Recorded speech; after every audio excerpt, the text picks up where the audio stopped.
I'm Tom Pukish, president of Wayne Economic Development Council. We're a nonprofit economic development group that supports and services Wayne County, Ohio. And today we're in our second installment of a series we're calling Wayne Employers Demonstrating Care. Really the purpose of this is just to reach out to different businesses and talk with different owners and executives to find out a little bit about what they're doing with their businesses during this kind of tough time. And there's a lot of negative news out there, but there's also a lot of positives and bright spots in the community. We want to kind of highlight some of that and find out what businesses are doing to get through this. So today we invited Danny Teixeira from Akron Brass Company. He is the vice president of the fire suppression group. And I want to welcome Danny. Welcome. Thank you for being on with us today and having a conversation. Hi, thanks, Tom. It's great to be here. Yeah, sure. Thank you. So, as I mentioned, there's just a lot of changing times, and it's changing rapidly. I mean, when you look at like a month ago, things were pretty normal, and it just seems like overnight things kind of kicked into another gear, and businesses are trying to change things really on the fly.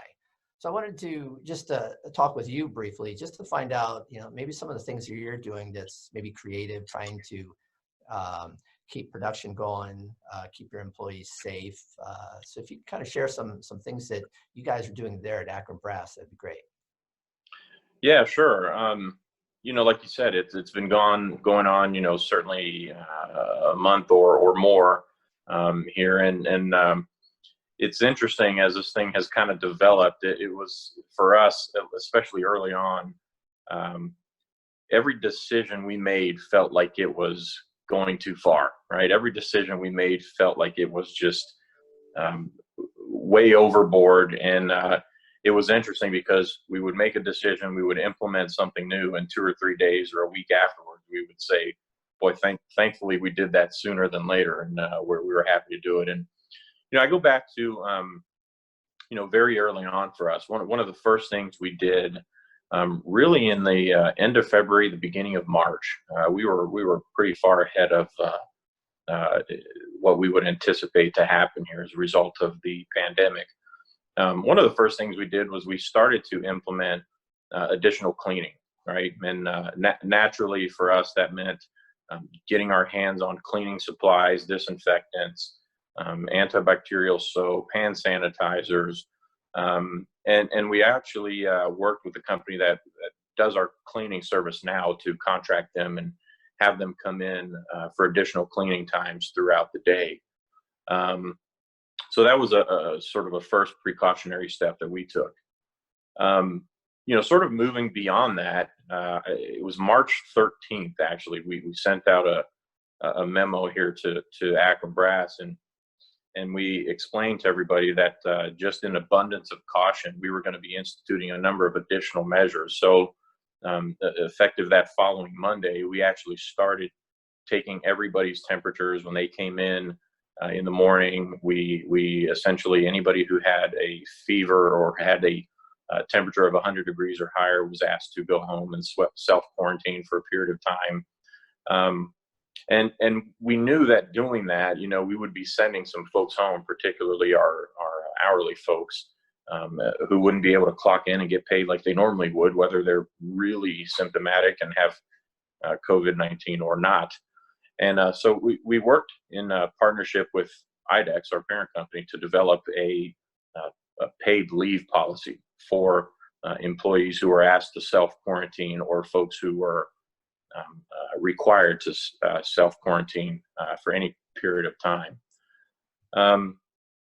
I think the other thing that sort of transpired right around that same time frame, Tom, was, Governor DeWine shut down schools. And we knew that was going to have an impact on a number of our employees and team members as well. And so pretty quickly, we put together a program that allowed some of our folks to be able to switch their shifts over, right? So if you worked first shift and you were impacted by your children not having the ability to go to school for 3 or 4 weeks or however long it was.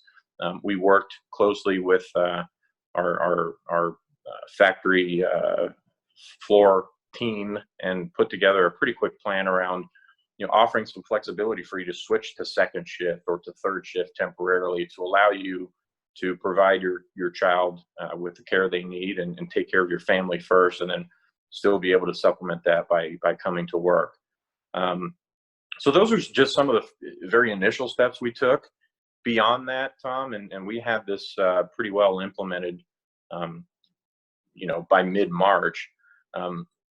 We started really looking at who needed to be on site, right? And so with that came a complete restriction of non-critical visitors to the business. We wouldn't allow visitors to come in.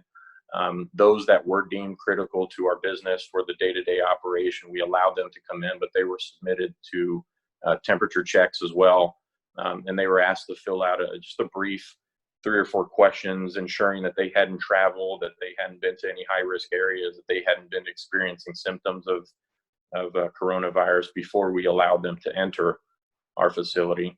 And then for our own folks, we looked at, for those that are able to work from home, how do we get it to the point where they can effectively do their jobs from home? So we had probably about 80% of our, I would call them our office staff, the folks that don't work out on the shop floor, that can effectively work from home, working from home pretty quickly in a matter of days.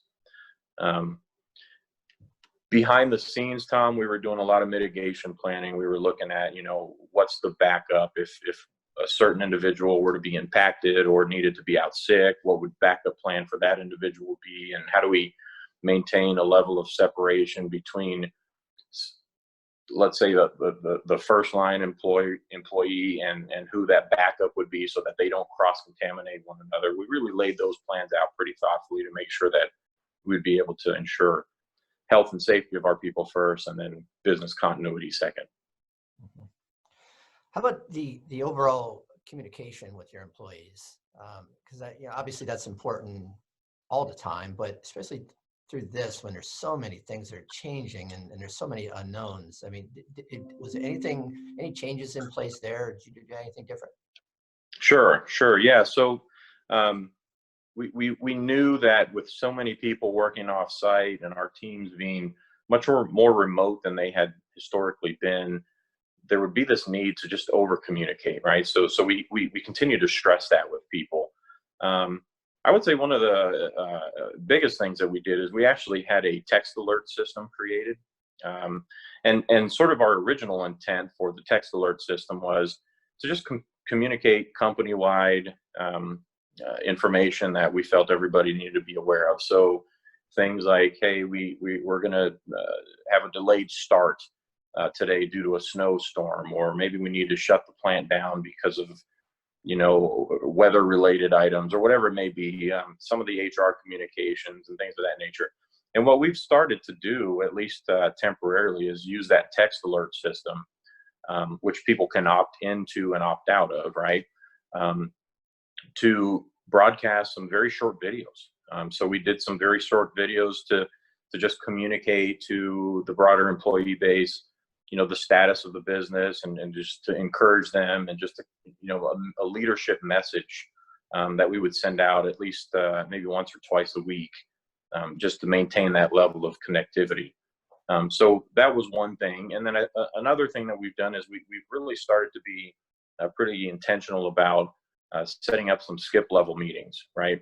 So that, for example, my boss, the president of the fire suppression group, Bill Simmons, wouldn't just interact with me. He would interact directly with some of my reports, and I consequently would reach out and directly interact with some of the other folks that report into the teams that work with me, just to check in on them, make sure they were doing okay, and to see if there were ways that we could either help communicate or help to answer any questions or concerns that they might have. Mm-hmm.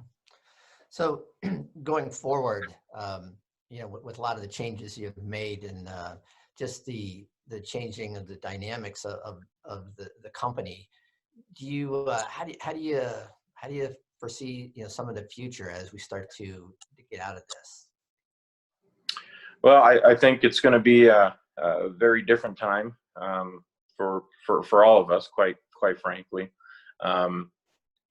We've been slowly starting to have some conversations about, what is next, and what does returning to normal, quote unquote, look like? And you know, quite frankly, it looks very different than it did before. I mean, for us, I think we're going to continue to encourage our team members to use technology in place of what would previously have been done in person.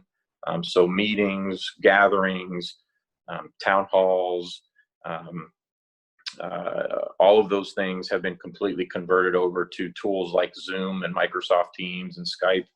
I think that's going to certainly continue.